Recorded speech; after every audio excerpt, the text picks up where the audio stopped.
October 2nd kicks off Fire Prevention Week, and along with Fire Prevention Week, Civic Center TV will be live at Fire Station 1 on Orchard Lake Road, right near the high school, for the annual open house. Joining us now is West Bloomfield Fire Department Chief Greg Flynn to talk all about it. Greg, thank you so much for joining us this morning. Larry, good morning. Great to be with you. So, I understand that this is the 100th anniversary of Fire Prevention Week. Could you talk about what the history of Fire Prevention Week is and what the goal of it is? You know, fire has, when we look back in history, fire's been a significant cause of death within communities across our country, especially as it was building up. You know, many people remember or have heard or studied the Great Chicago Fire. With the lantern being kicked over in the milking shed and then spreading, throughout the city. Or I should say the tale of that being the cause of the fire.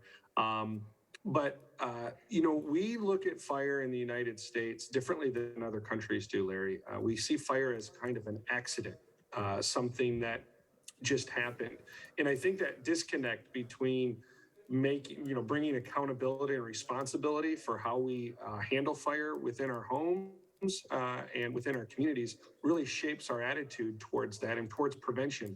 And Fire Safety Week, first week in October, where fire departments across this country bring prevention to the forefront of the discussion, is part of shaping that conversation and making sure that people realize that while we use fire to heat our homes and to cook our meals, we need to do so with purpose and keeping safety in mind at all times.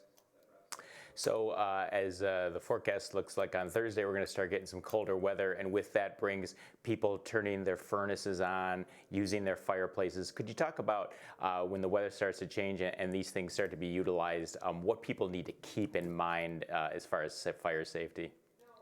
You bring up two really great points as that weather changes, Larry. And the thing we want people to realize is if your furnace, most of the companies have preventative maintenance programs that will come out, and that technician will come out and make sure that they blow any dust and stuff like that off of your burners before they fire up for the cooler weather. And that avoids that smell that sometimes enters the home when people fire up their furnace for the first time after it's set idle for so long. Especially if they've been doing home improvement projects in their basement or crafts or something where they produce large amounts of dust, then that accumulates on those burners inside the furnace. And then when they kick on, all of that product burns off and really can put you at risk for poor efficiency within the furnace, possible malfunction, but ultimately kind of a bad odor in the home. At all times, we encourage people to obviously call us out. We're happy to help sniff that out and look for the culprit of the odor within the home. But that's a good step, is to do some preventative maintenance before you fire it up. And the other good one that you brought up are fires.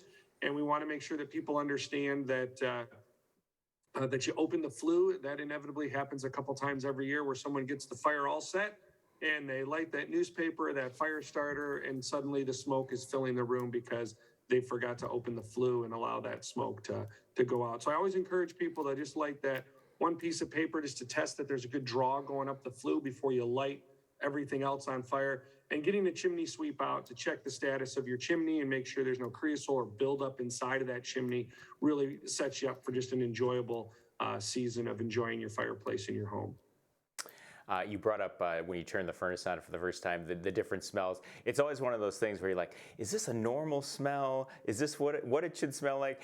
And I think a lot of people are hesitant to go, well, should I call the fire department over this or just an odd smell? So how can you make that determination on when you think something is a problem? Really, if the smell resolves quickly, it's probably just the dust. So if it's a temporary thing and then all of a sudden you're searching like, well, can you smell it? So, well, I think I can. That's probably an odor that was just quickly burning off some light dust that was on the burners, and you're all set. If that smell is lingering, if you're 4, 5, 6, 10 minutes into this and it's still lingering or building, you need to dial 911 and we'll send units over, and it's not a problem. That's one of the things we take pride on, is that our community supports the fire department, so we want to be there to support them. Even if it's just as a precaution for us to come out. And we're happy to take that call, Larry, when someone says, could they just come over and take a look? I don't see any smoke. I don't see any flames, but I'm concerned. And often what we'll do is just roll an engine company, 2 people in the fire engine, that'll come over non-emergency, and we'll just take a look, and we're going to send over your closest fire station. So, Chief, we recently had the 21st anniversary of 9/11, a day which sadly took the lives of so many firefighters from New York City. I know that event led to a huge number of men and women choosing to work as firefighters all over the country. Can you take us back a little bit in time and tell us what inspired you to become a firefighter?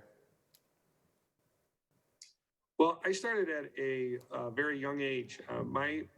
The catalyst that kind of set me on this path was my niece Jessica.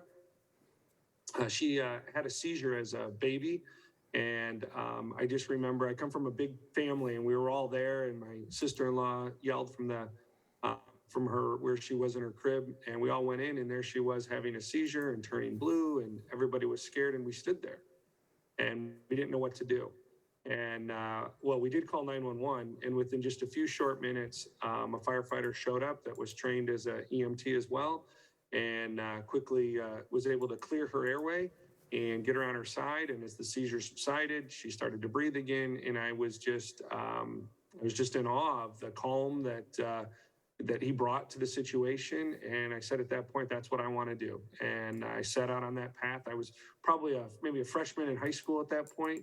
And as soon as I could get enrolled into a class, I was. And I started out at the Goodrich Volunteer Ambulance Base up in Genesee County. And I would go up there after school and dispatch until I turned 18, and I was able to get on an ambulance. And that's where I've worked ever since, Larry, is in the back of an ambulance, except for one stint. I worked at a Frank's Nursery and Crafts, and I was the Christmas tree lighting specialist. So I was the guy who could tell you how many of those you could put together before you, maybe that's what got me down that fire roll, is when Christmas tree lights, kind of too many in line. So Frank's Nursery and Craft, I have this memory of my mom as a young child dragging me there to just look at decorations. It was usually after Christmas when they were on sale, and we just kept going to Frank's.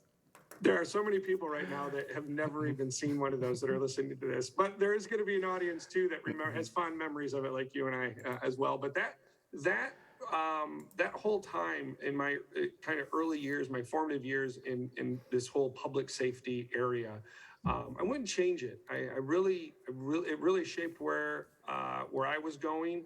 And then I went on to get my paramedic and my fire training, and I'm over 24 years of service here in this community that's been very supportive of the fire department. And I wouldn't change a thing. But you bring up the 9/11, and I think that one of the concerns we have as someone who was alive during 9/11 and as an active responder, not to the event, but working and feeling and empathizing with those first responders in New York and across this country, that we're in a different spot now, Larry, and we're not many people aren't hearing that call, and that is having a negative impact on police and fire and EMS.